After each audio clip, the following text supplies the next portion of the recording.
दोस्तों 2 मिनट के मजे के चक्कर में, एक छोटे से होल के चक्कर में हमारे देश में हर साल हजारों जिंदगियां तबाह होती हैं। इसीलिए मैं हमेशा अपनी वीडियो में युवाओं को सलाह देता हूं, कृपया होल पर नहीं बल्कि अपने गोल पर फोकस करें। लेकिन आजकल के लौंडे कहां मानने वाले हैं। आज मैं आपको एक ऐसी कहानी सुना रहा हूं जिसमें होल के चक्कर में एक लड़के ने अपने बचपन के जिगरी दोस्त का बेरहमी से मर्डर कर दिया और पूरे विधि विधान के साथ उसका अंतिम संस्कार करके अस्थियां नाली में बहा दी। दोस्तों ये कहानी छत्तीसगढ़ के रायपुर से सामने आई है। यहाँ के रहने वाले यश वर्मा और विक्की पड़ोसी थे। दोनों के बीच बचपन से ही गहरी दोस्ती थी। जैसे ही दोनों ने जवानी की दहलीज पर कदम रखा तो दोनों ठुकाई ऑपरेटर की नौकरी के लिए अप्लाई करने लगे। हालांकि दोनों की किस्मत बहुत तेज थी, लिहाजा दोनों को जल्दी नौकरी मिल गई। दोनों की एक एक गर्लफ्रेंड बन गई। अब दोनों दोस्त अपने अपनी गर्लफ्रेंड को लेकर कभी जंगल में, कभी गन्ने के खेत में, कभी ट्यूबवेल के पीछे तो कभी प्राइमरी स्कूल के बाथरूम में जाने लगे। कई महीनों तक दोनों दोस्त अपनी अपनी गर्लफ्रेंड के साथ मजा मारते रहे। लेकिन कुछ दिनों बाद यश वर्मा की गर्लफ्रेंड ने उससे ब्रेकअप कर लिया, क्योंकि यश वर्मा का स्टैमिना बहुत तगड़ा था। वो हफ्सी टाइप बंदा था। उसका ये रवैया देखकर लड़की ने उससे ब्रेकअप कर लिया तो यश एक बार फिर से बेरोजगारी के दौर से गुजरने लगा। जिसके बाद दोनों दोस्तों ने उसके लिए दूसरी जगह प्रयास किया, लेकिन सफलता नहीं मिली।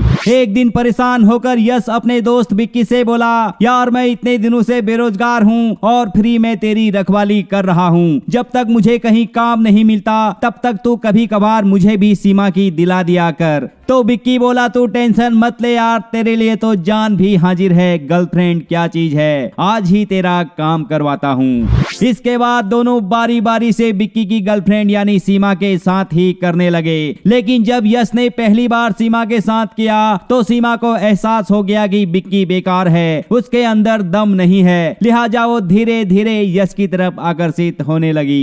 इसके कुछ दिनों बाद सीमा विक्की को पूरी तरह से इग्नोर करने लगी और यश को भरपूर प्यार देने लगी। ये देखकर विक्की को जलन होने लगी। जब उसने इस बारे में सीमा से पूछा तो सीमा ने कहा, इसमें मेरी कोई गलती नहीं है, तुमने ही तो बोला था एक बार यश को भी दे दो। मैंने तो तुम्हारे कहने पर ही यश को दिया था, लेकिन मुझे क्या पता था वो तुमसे कई गुना ज्यादा दमदार है। ये सुनकर विक्की यश के पास गया और बोला, यार तूने सीमा को इतना मजाक क्यों दिया, अब तो वो मुझे इग्नोर करने लगी है। तो यश बोला, भाई जब ऊपर वाले ने मेरे अंदर इतनी ताकत भर रखी है तो इसमें मेरी क्या गलती है। जिसके बाद विक्की बोला, चल ठीक है, तेरे लिए कहीं और काम ढूंढते हैं, आज के बाद तू सीमा को सर्विस नहीं देगा। लेकिन अब यश कहां मानने वाला था, सीमा भी तो उसको उठा उठा कर देती थी। लिहाजा सीमा को लेकर दोनों दोस्तों के बीच दुश्मनी का आगाज शुरू हो गया।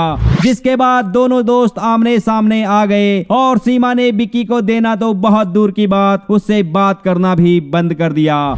इस बात से गुस्साए विक्की ने फैसला कर लिया कि अब वो अपने दोस्त यश को मौत के घाट उतार कर अपनी बेइज्जती का बदला ले लेगा। कुछ दिनों बाद विक्की अपने एक अन्य दोस्त अनिल के साथ मिलकर यश को धोखे में रखकर जंगल की तरफ ले गया और वहां चाकू से गला रेत कर उसकी हत्या कर दी। जिसके बाद दोनों ने जंगल में उपलों से उसके शरीर को जला दिया और उसकी बची हुई अस्थियों को नाले में बहा दिया। दोस्तों अब तक आप समझ गए होंगे कि एक लड़की के चक्कर में, उसके छोटे से होल के चक्कर में किस तरह विक्की ने अपने जिगरी दोस्त को मौत के घाट उतार दिया और खुद की जिंदगी भी तबाह कर दी। इसीलिए सभी युवाओं से अनुरोध है, कृपया लड़की वड़की के चक्कर में ना पड़े, अपने करियर पर, अपने काम पर, अपनी पढ़ाई पर फोकस करें। When you achieve your goal, then you will get many hole।